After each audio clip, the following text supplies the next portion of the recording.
put it up onto YouTube channel. So yeah, morning everyone, and welcome to another Connect and Share brought to you by the wonderful Outdoors New South Wales and ACT, and joined with all members, stakeholders and friends, and not relatives, but certainly the most gorgeous Leslie Bowen, who supports me in everything that we do here at Outdoors New South Wales and ACT.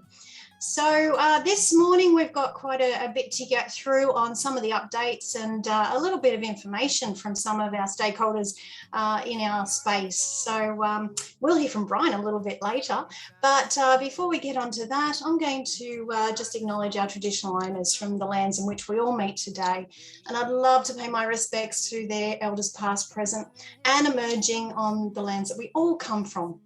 We meet today, and we hope that we learn from their experience, knowledge and expertise of the land, which we can bring as our tool to do all the outdoor activities that we bring to communities. So I'm going to turn off that music because that must be really distracting for everyone. And let's get that done now for you. There we go. And let's kick off into a bit of an update. But before we do that, I just wanted to confirm what Outdoors New South Wales and ACT actually is, what we do, and how we support the industry. So we've got 4 pillars that we look at. That's advocacy, promotion, education and connection. And we do that via effective environments to make your businesses thrive, your organisations thrive, and making sure the conditions are right for everything that you want to do with your guests and your clientele. We'd love to promote the industry more widely to stakeholders, get them to understand what we do. We bring health and well-being to our communities every day with our activities. And we hope to bring educational opportunities to you so that you can continue to learn and grow yourselves, either professionally or within the business, and make sure you're sustainable parts of the outdoor industry. And we love to connect, we love to collaborate. So, you know, part of that is about our Connect and Shares that we have every Friday. Regardless, if you're not present with us today, you're maybe catching this up on our YouTube channel. Either way, we welcome you and thank you for being with us today. But I do have some very sad news to start off with. Our beautiful Leslie Bowen is leaving us. She's found a fabulous opportunity which she's going to move on to next, and I just wanted to do a big thank you to Leslie for all the work that she has done for our organisation and for you guys in the membership. And I'm sure that if not all of you, I'm sure 99% of you have spoken to Leslie at one time or another. So we wish you all the best, Leslie. Please keep in touch, and yeah, good luck with your new adventure. Thank you, Laurie. Thanks, everybody. Great photo you found there. Trying to find a really good one just to, you know, in the ACT, of course. And Leslie will be finishing up with us next Friday at our Connect and Share. Unfortunately, I won't be there, which is why I'm giving my best today. I've got a course I need to go to, but the beautiful Jeffrey Lav will be in my place and supporting us on that Connect and Share, and giving Leslie her last hurrah. So thank you again. I shall see you then. Thank you. Awesome. So let's get into the content of this week. And there is quite a few reminders that I wanted to bring to your attention. And first and foremost is the New South Wales Child Safe Scheme, which came into legislation as of the 1st of February. This means that if you're working with children, you need to adhere to the standards that have come out from the New South Wales government. So we did go through those in a little bit more detail last week. So if you would like to connect onto our YouTube channel, you can see that recording of those 10 standards and a brief overview. Alternatively, if you have your camera handy, you can scan that QR code and it will take you to the site with all of the tools and materials that you will need from the Children's Guardian to make sure you're compliant with the child safe standards. One thing they have told me is that they're not going to be coming down on anyone at this stage. They're really guiding people through this process. So if you're a little bit tenuous about this approach and not too sure, either reach out to ourselves, or as you know, we have some great contacts at the Children's Guardian who are more than willing to assist. The next one is funding. I feel like for the last 2 years, we've been talking about funding and grants, and we still have some opportunities for funding and grants. So we want to make sure that people are very well aware of the opportunities before them. Should they need assistance, because it's still a little bit tenuous out there, even though, ironically, New South Wales is the only state that's fully going forth with all of its activities, including school camps at the moment. Yes, but there's a lot of cancellations because of staffing from schools, and also just unsure of proceeding. So if you are unsure about the funding, here's a list for you. There is the New South Wales government rebates. So if you pay the New South Wales government any license fees or payments, you have that opportunity to get the rebate through that program. You can find that on the Service New South Wales website. Now, a big reminder about the Dine and Discover. Some of you are registered to receive the Discover vouchers. Now, with the recent announcement of Stay in New South Wales, which is to families right across New South Wales, there's 5 $50 vouchers. So, sorry, yes, 5 $50 vouchers, which equals $250. And they can also spend them with Discover providers. So that includes some of you. If you offer accommodation, I urge you to register as well for that if your market is families in New South Wales. So yeah, please jump onto that, because it is an opportunity to not only market your business and your activity, but to get some advantage from being a provider with that program. New South Wales Safe Work have some rebates for any costs that you have outlaid to make your workplace safer. So you can jump onto their website there. I can all put these through the chat later for you if it's they're of interest, but certainly they're rebating costs that you have incurred to make your workplace safer. There is also the Small Business Loan Scheme still available in New South Wales. You can apply through the Treasury website on that one, and also the ACT Small Business Hardship Scheme. Now, this has been extended. This was in place last year. Because of Omicron, it has been extended till the end of February, so you'll have to get in quick, but it's up to $10,000 worth of ACT government costs. So for those in the ACT, you know that you pay to the ACT government many different types of costs. You can rebate up to $10,000 of that back into your pockets. The pending opportunities. So you would remember that we announced our discussions with Treasury and also the Department of Education were great in supporting our disadvantage opportunities with up to $15,000 per business. That's from the Term 4 policy. So for those that could not do anything in school environments or with school children in Term 4 because of the Department of Ed policy, you will be able to apply for this in the coming month. So we're just talking to them at the moment about how that's going to be rolled out and what the criteria is, and we'll be able to provide more information for you on that very soon. And the second one there, you might remember the Premier announced that. It's a small business support package. It was dubbed JobSaver 2.0 by the media, and that's up to 20% of your weekly payroll should you have had a downturn in January, and equally predicted for February. And that will roll out in March. So lots of opportunities there.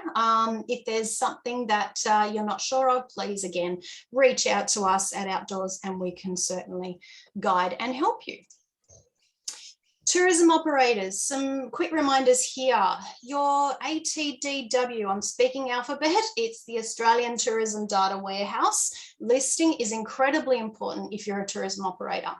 The reason being is, and we've highlighted this on several Connect and Shares previously, but the reason being is it filters into many different websites. If you put your listing onto that data warehouse, all of the states and territory tourism websites hold that content on their website. So by entering your details once, it goes through multiple different sources, and also other websites such as Barrington Coast, Port Macquarie, you know, all of the different tourism information centres often subscribe to that database.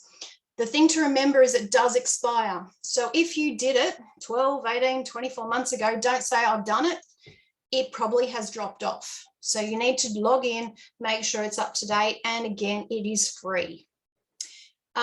Also, you need to be aware of the Dine, Discover, Stay program and make sure you get your opportunity there with that voucher program, exactly like what we're just saying.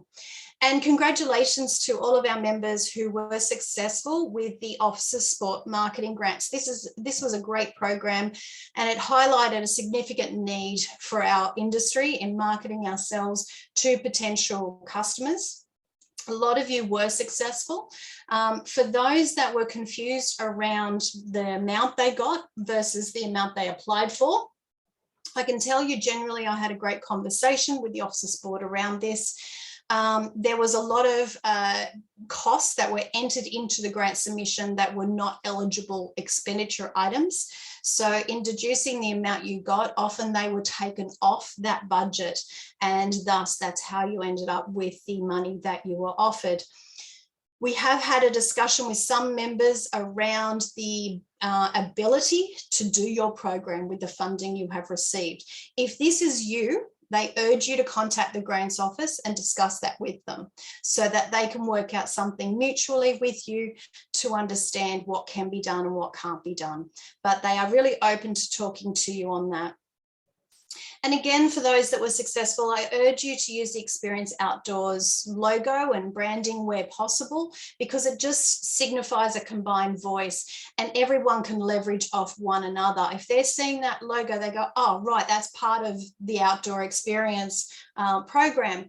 We'll be hosting all of your content on our website for no cost. So when you've got your content ready to market, send it to us at Outdoors New South Wales and ACT, and we'll load it up onto experiencenewsouthwalesact.com.au. So that way we can expand your reach, support you in this program, and really get some great results for you. Mentor program, you've probably seen this all over social media, apologies, but the mentor program is incredibly important. This enables some of the up and coming outdoor leaders to connect with people that are experienced or have really done a lot in a career way in the outdoors, and they're willing to share their insights with you. Also, it might be just, you know, you want to talk to someone about what you're doing outside of your space. Sometimes small business is a lonely world, and this is a great opportunity for those people who feel a bit lonely in their everyday decisions to bounce things off someone else. It is free for members, so please make sure you sign up. It's for mentors and mentorees. We would like some more mentorees to come on, but we'll be covering topics like what the industry looks like. We'll be looking at career development opportunities, work-life balance, communication skills, what to look for when you're looking at your employer, leadership and what sets you up for success. So lots of different topics there. I urge you all to go and tap someone on the shoulder that you think is going to be a great leader in the outdoors, either now or into the future, and get them to come along to that program. But sign up quick. We've only got 30 positions for mentorees available. And there you go. You can actually click on that QR code, or if you like, just go surveymonkey.com/R, and then it's 2022 ONSW ACT mentoring. Okay, important information. You might have read about this week. There was a landmark court case in relation to contractors and employees. Again, a topic we've discussed several times in our Connect and Shares. But as we know, the outdoors sometimes can attract a lot of contracting employees, or contractors versus employees. So we've got to be very careful. Again, this case was a landmark case in what it identified. And certainly setting out parties' contracts is so important before they actually start their work.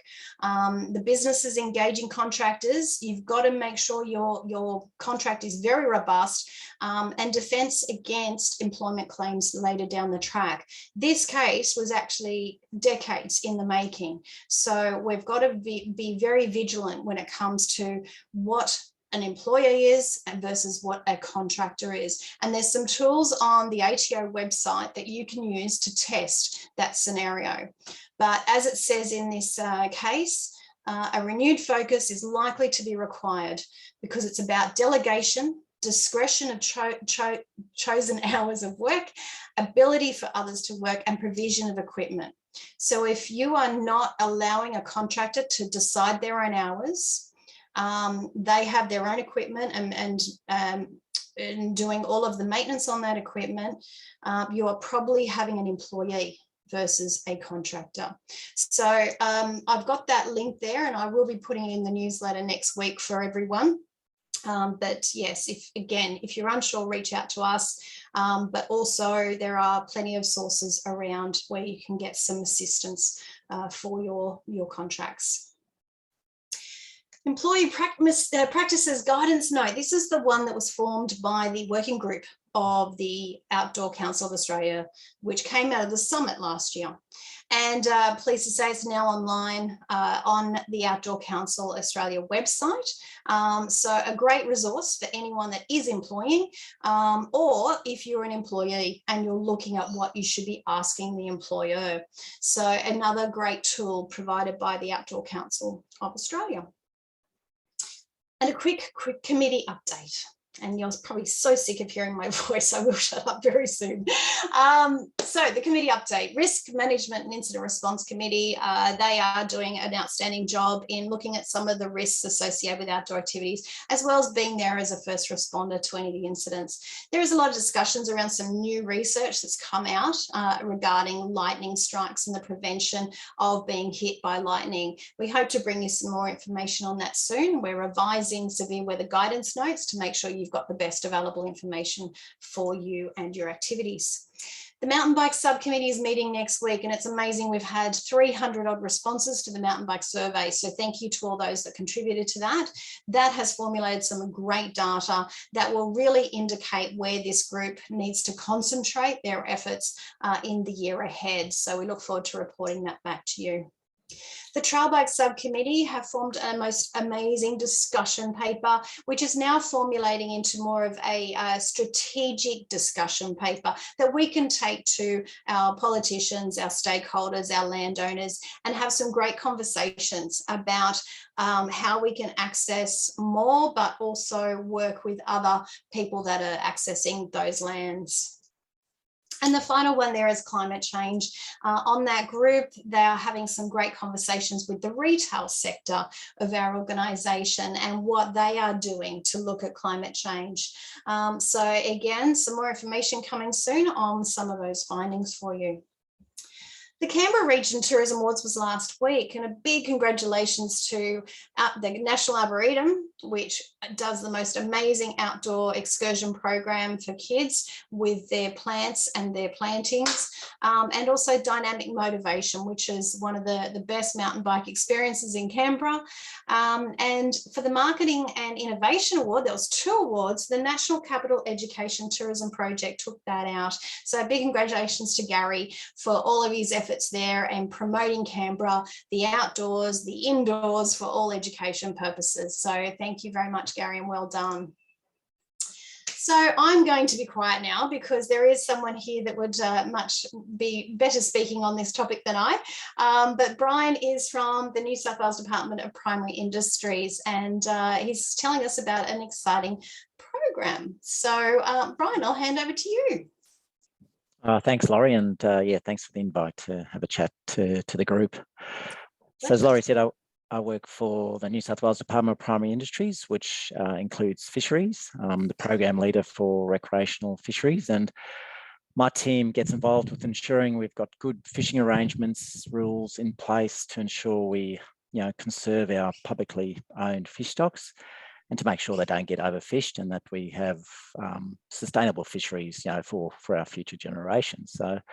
So we've got a wide range of arrangements in place, such as bag and size limits, as well as other measures to ensure our fisheries are harvested fairly, but also sustainably as well. So, but in addition to looking after our fish stocks, we also play a big role in trying to promote quality recreational fishing tourism opportunities. So we have a recreational fishing license system, and all the funds from that license are reinvested back into the fishery across a whole wide range of programs.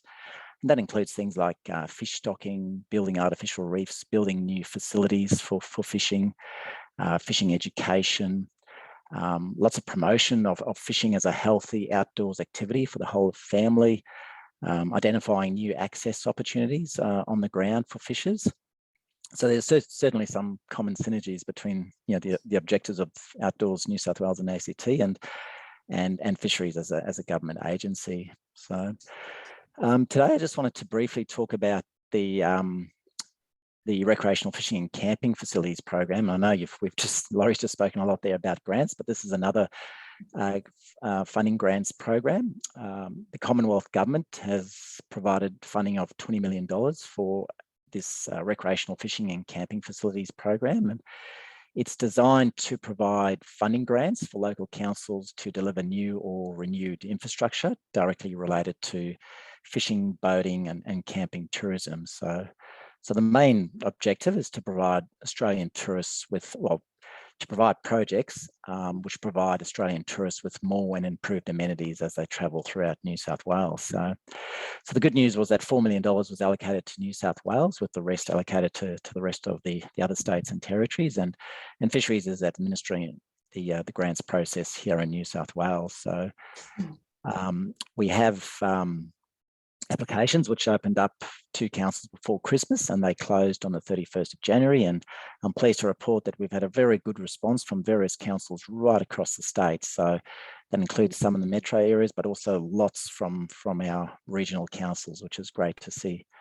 We've had a wide range of projects across camping, fishing and boating, and we've set up an assessment panel to help us assess and decide on which projects benefit tourism the most across the regions. And once that assessment panel has done its job, we'll then be making recommendations to our minister, and as well as our minister's federal counterpart as well. So we're very happy to have the services of Laurie as a formal representative on our assessment panel, and it'll be great to get her expertise and experience in relation, to the outdoors and the various association that the organisation represents. So thank you, Laurie, for your input and efforts. It's greatly appreciated. And once the assessment process is finished and the grants have been announced, I'm happy to come back and report to this forum on the results and the many expected benefits from this tourism program. So thank you for the opportunity to update you today, and happy to take any questions as well if anyone has any. Yeah, great. Thanks, Brian. And thank you so much for coming on and certainly telling everyone about it. I think it's a great program, and any infrastructure improvements for the outdoors is certainly welcome from these guys. Does anyone have any questions for Brian on that program at all? As he said, he will be coming back and sharing with us who will be the recipients of those funds and where they'll be. David, did you have a question? Yeah, I did. In Victoria, we're trialling wearing life jackets at some mandatory rock fishing locations. Yeah, is that something that the New South Wales Fisheries is looking at? Yeah, it is something that we've been in the space for quite some time. Unfortunately, rock fishing is one of the most dangerous sports in the country. Here in New South Wales, we have around 8 people that die each year. So very sort of a tragic component of the sport that we need to deal with. So lots of life jacket promotion. We do have some councils that have opted into some rock fishing safety legislation that we have here, where the council areas are able to make life jackets mandatory in the areas for people rock fishing. So some of the local councils, mainly in the metro area where we experience a lot of the fatalities, they have opted in. So it's sort of we've been working on a trial basis. There's this opt-in process. So apart from this mandating of life jackets, which I think is a good thing to promote awareness of the need to wear a life jacket when you're rock fishing, it's certainly encouraged by the department, but also having that mandate as well will save lives as well. So, but apart from that, we do spend a lot of our time promoting rock fishing safety, but also safety across all the different fishing activities. Yeah, no, that's great. Thanks, Brian. Thanks, Dave, for that question. It'll be interesting to see, how they align from Victoria to New South Wales and beyond. So great content. Anyone else have anything else you want to ask Brian? Otherwise, we'll let him go and prepare for the assessment process. All right, we might let you go, Brian. We'll see you back here when you can tell us who won. Thank you very much. Wonderful. Thank you so Bye, much. everyone. Okay, and we'll just keep rocking on here. There's a couple of other things I thought I'd bring to your attention. We did note this week that the New South Wales Police released a media release into bushwalking. I just note we've lost bushwalking contact offline, but I'll certainly send that through for her information for future. But it's just reminding bushwalkers to be prepared, and it's actually coming off the back of a New South Wales National Parks and Wildlife Service campaign called Think Before You Trek. So again, some great messaging. If you're seeing some of your providers or your leaders doing treks, good education on when they go without a leader to be prepared when they do their treks. So I think, you know, we should be leading in the discussions around this and certainly advocating some of these campaign messages. And look, the usual thing that I remind everyone from a COVID sense is when you have a positive worker with COVID, make sure you're following these rules. So self-isolate immediately for 7 days. Don't return to work until 24 hours after any of the notified symptoms by Department of Health. So that's sore throat, runny nose, cough, and shortness of breath. So if they have not resolved, they are to stay isolated until 24 hours after they cease. They do recommend that up to 3 days after returning to wear a mask and keep from close contacts as much as physically possible. And as some of you online today will testify, COVID fatigue is very real. So be very well aware that your staff members may not be up to their full capacity after contracting COVID, and be aware of their duties and assign them accordingly. And a note, we've had a couple of calls on this. No, they do not need a negative PCR or a RAT test before they return to work. As we've seen from Department of Health, often it takes a while to shed the virus from your system. So you could be testing positive way after you're non-infectious and also beyond any of the symptoms. Don't forget the pandemic leave is still available if there is no leave to assist those staff members. And again, if there is a requirement of hospitalisation because of COVID from your workplace, you must notify Safe Work. That is a requirement by law. And again, I just want to reiterate from the Department of Education discussions that we've been having in New South Wales and the management of COVID, they have certainly endorsed our processes here. And I want to make sure that everyone is sort of following these guidelines as close as possible or above and beyond these processes. So this is certainly the benchmark, and then anything above that is certainly encouraged. So if a participant displays COVID symptoms, obviously the ideal thing is to isolate that participant straight away.